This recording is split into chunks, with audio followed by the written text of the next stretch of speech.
YouTube channel देहाती programme के माध्यम से अमरजीत महतो जी जो कि हमारे देहाती प्रोग्राम यूट्यूब चैनल हमारे भागो व्यास के सुपुत्र, आइए इनकी तरफ से ये अभी जो आप लोगों ने शोक गीत सुना ये इसी चैनल से रिलीज किया जाएगा। देहाती प्रोग्राम यूट्यूब चैनल, इसके माध्यम से भी आप लोगों को सुनने को मिलेगा। आइए इसके हमारे इनके तरफ से सैकड़ों रुपए का दान स्वरूप पुरस्कार हमारे से हार्दिक नमस्कार पार्टी को देता है। हेलो हेलो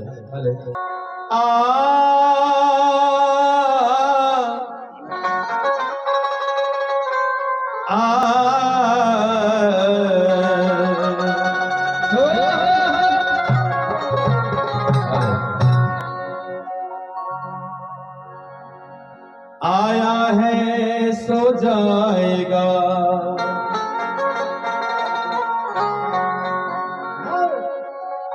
आया है सो जाएगा,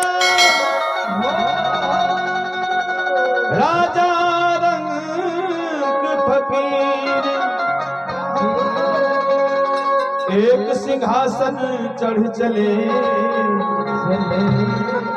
एक बंधे जंजीर।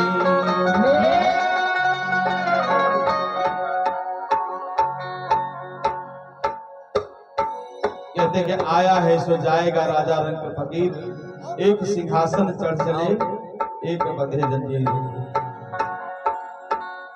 जो आया है, जो जन्म लिया है, उसे मरना निश्चित है, जो फरा है उसे झड़ना निश्चित है, और जो जला है उसे बुताना निश्चित है। यही संसार का नियम है कि जो इस पृथ्वी पर जन्म लिया है, जन्म लेकर आया है, उसे एक दिन इस संसार से, इस काया रूपी शरीर को छोड़ करके जाना ही पड़ेगा। आए हो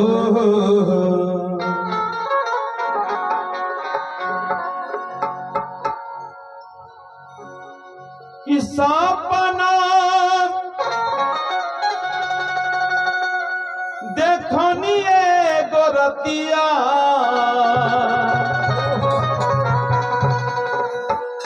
तथड़ के छतिया लागल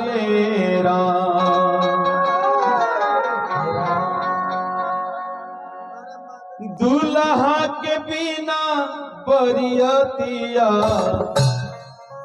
आरे दुल्हा के बिना बरियतिया, आके आधी रतिया लागले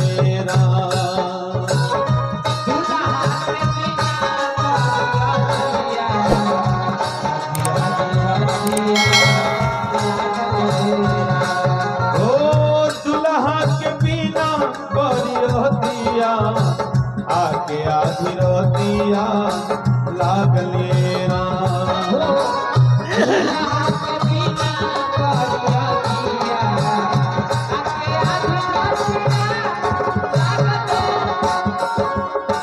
सपना देखनिए गोरतिया,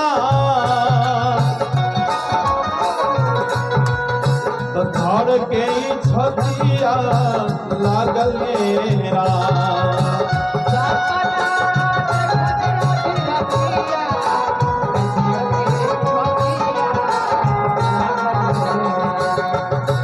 दुल्हा के बिना बरियतिया, दुल्हा के बिना बरियतिया, आके आधी रतिया लागले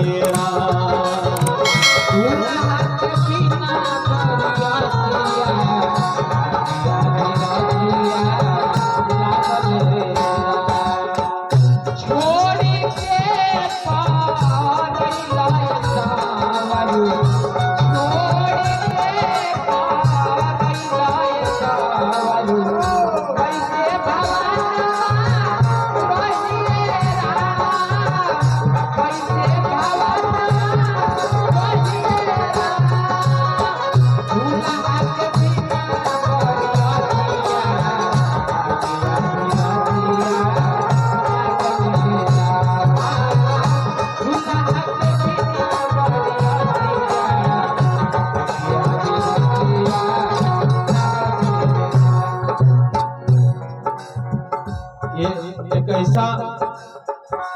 ये बारात है जब इस संसार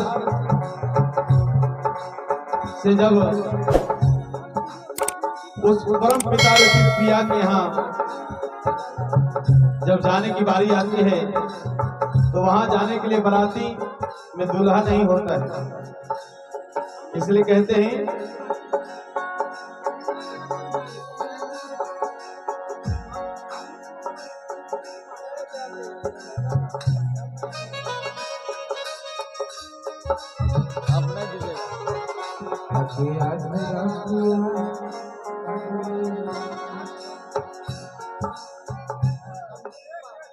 अरे भैया हमको डायरेक्ट आके बोलिए ना, क्या किसका नाम है,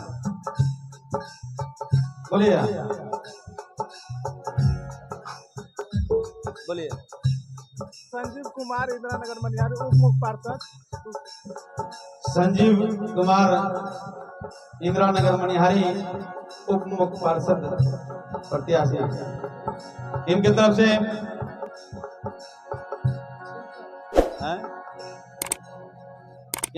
हजारों हजार रुपया पुरस्कार हमारे से हार्दिक नमस्कार पार्टी को सीधा जाए।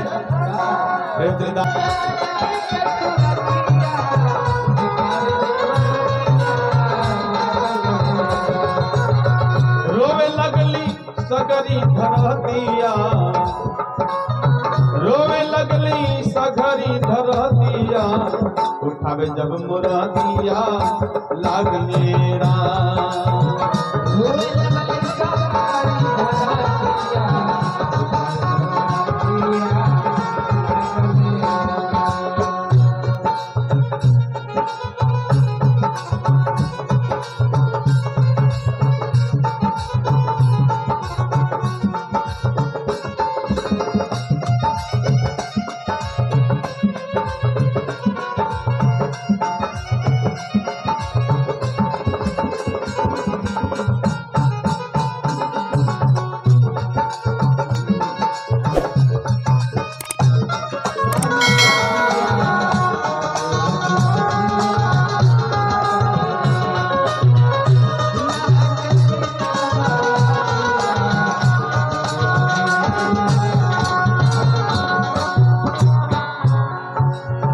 सच हो के अरे मरदा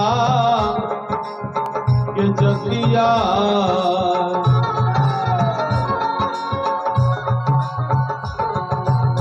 सच हो के मरदा के जतिया, के निकना आदतिया के गिरतिया भैले राम। का भैल अरे कैसे भतिया लागल।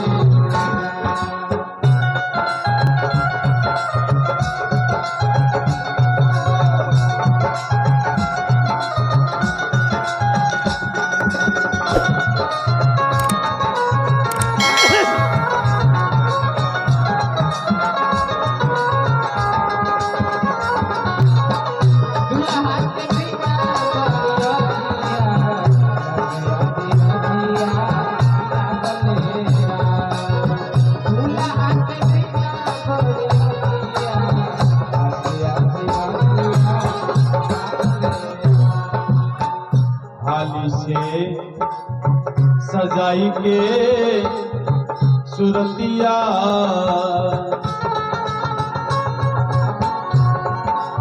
सुरतिया